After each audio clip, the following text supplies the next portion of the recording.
En el video de hoy vamos a estar armando un timer Pomodoro, el cual va a estar compuesto de HTML y CSS para el frontend, y luego con JavaScript vamos a estar armando toda la funcionalidad del mismo. Este timer, aparte de que nos va a permitir hacer Pomodoro, nos va a permitir setearle cuántos ciclos de Pomodoro queremos hacer, y aparte de eso nos va a permitir definir cuánto queremos que dure cada ciclo. O sea, podríamos tener ciclos de trabajo de 20 minutos, ciclos de descanso de 10 minutos y que el descanso largo dure 30 minutos.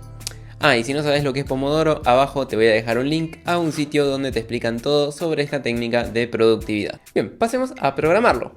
Lo primero que vamos a hacer va a ser crearnos nuestros archivos. Para eso vamos a crear una carpeta en alguna parte del equipo y dentro vamos a crear un archivo index.html, una carpeta para el CSS, en la cual dentro vamos a poner el archivo style.css. Por fuera de esta carpeta vamos a crear una carpeta para el JavaScript y dentro vamos a poner un archivo que se va a llamar pomodoro.js. Una vez que hayamos creado todas estas carpetas, vamos a abrir nuestra carpeta con el Visual Studio Code y una vez que se abra vamos a hacer clic en el index.html y usando el shortcut signo de exclamación más enter del Visual Studio Code nos vamos a crear la base de nuestro archivo HTML. Una vez que tengamos creado esto, vamos a vincular nuestro archivo de estilo CSS con nuestra hoja index.html.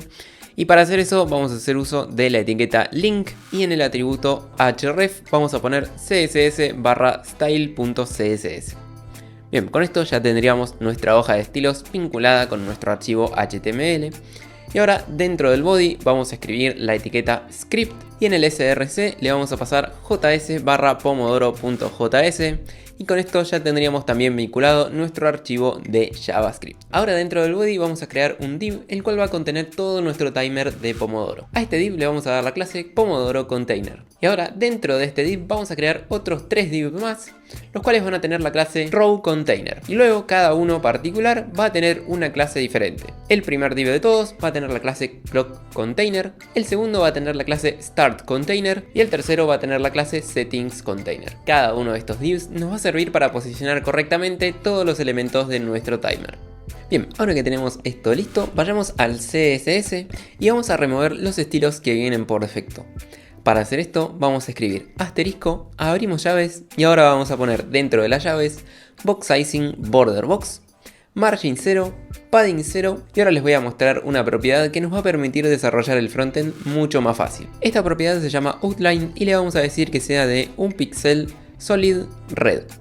Esto lo que va a hacer es generarnos un borde alrededor de cada elemento que pongamos en pantalla, lo cual nos va a permitir verlo aun cuando no tenga contenido. Bien, seguido de esto le vamos a decir al body que sea flex, que tenga un align items center, un justify content center, que el ancho y el alto sean del 100% de la ventana, poniendo un 100 view width y un 100 view height.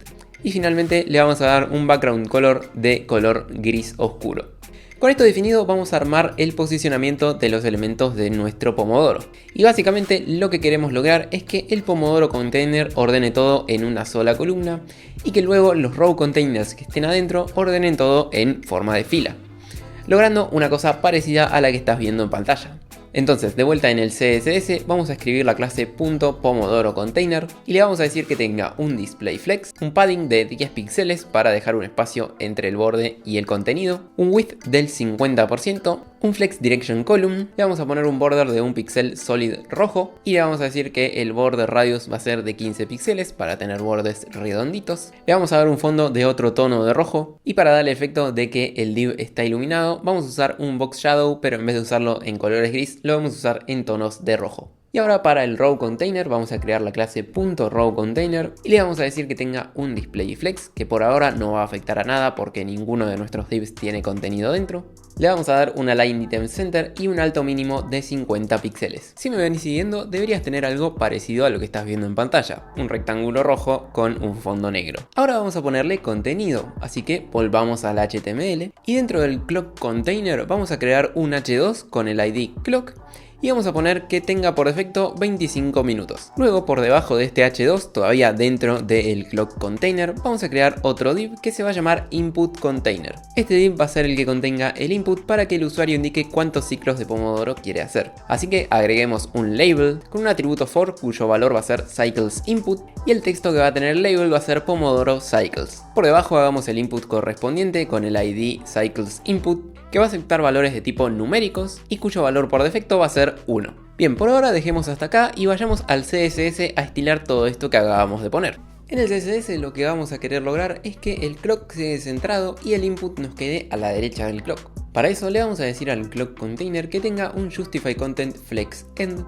lo cual nos va a dar el efecto que deseamos. Entonces en el CSS declaremos la clase clock container y dentro de las llaves vamos a decirle que tenga un padding top de 20 píxeles y el justify content flex end. Por debajo de esto pasemos a estirar el clock haciendo uso del ID que le dimos, entonces ponemos hashtag clock. Le vamos a dar un ancho del 50%, un text align center, le vamos a decir que la font family va a ser Arial, que el tamaño de la letra va a ser 70 píxeles y que el color de la misma va a ser blanco. El input container vamos a necesitar que ordene todos los elementos que estén dentro, o sea el label y el input, en forma de columna. Así que vamos a utilizar un flex direction column. Entonces ponemos .input container para apuntar a la clase, le vamos a decir que va a tener un display flex, ahora le vamos a decir que el flex direction va a ser column, una line items center, un justify content center para que ambos, el input y el label, estén centrados dentro de nuestro contenedor, un width de 25% y un text align center. Bien, con el contenedor listo pasemos a estirar el label y el input.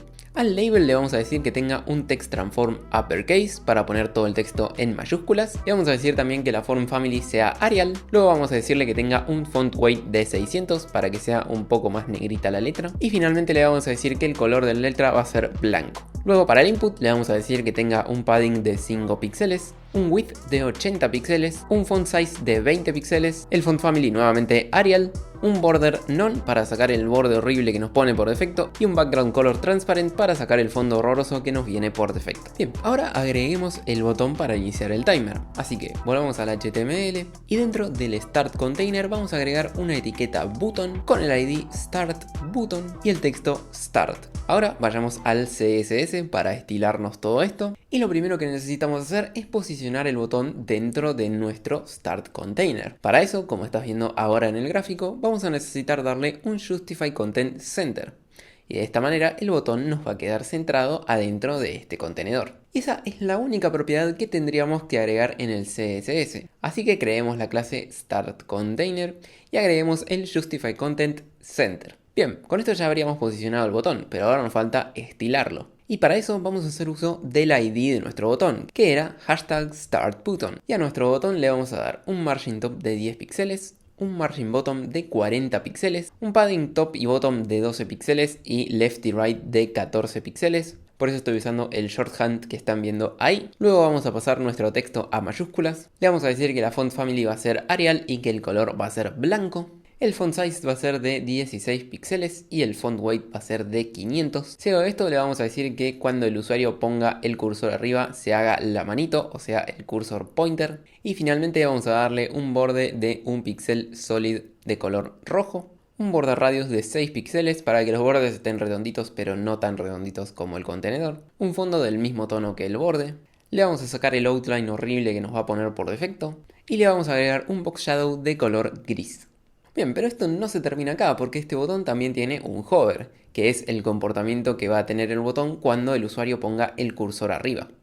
Y lo que va a suceder es que nuestro botón se va a poner pálido, el texto se va a hacer un poco más negrita y va a cambiar de color a rojo. Bien, con esto ya tendríamos posicionado y estilado nuestro botón y te debería haber quedado algo como lo que estás viendo en pantalla con su respectivo comportamiento. Y ahora solamente nos faltaría agregar los inputs para que el usuario pueda configurar cuánto tiempo quiere que dure cada etapa. Entonces volvamos al HTML y dentro del settings container vamos a agregar 3 input containers, cada uno con su label y su input. Y el primer label va a tener el atributo for apuntando a worktime y el texto worktime. Por debajo su respectivo input va a tener el ID worktime, va a ser de tipo texto y va a tener el valor por defecto de 25. El siguiente label va a tener el atributo for apuntando a breaktime y el texto va a ser breaktime. Su respectivo input va a tener el ID breaktime, va a ser de tipo texto y va a tener de valor por defecto 5. Y el último label va a tener el atributo for apuntando a resttime y va a tener el texto resttime. Y su respectivo input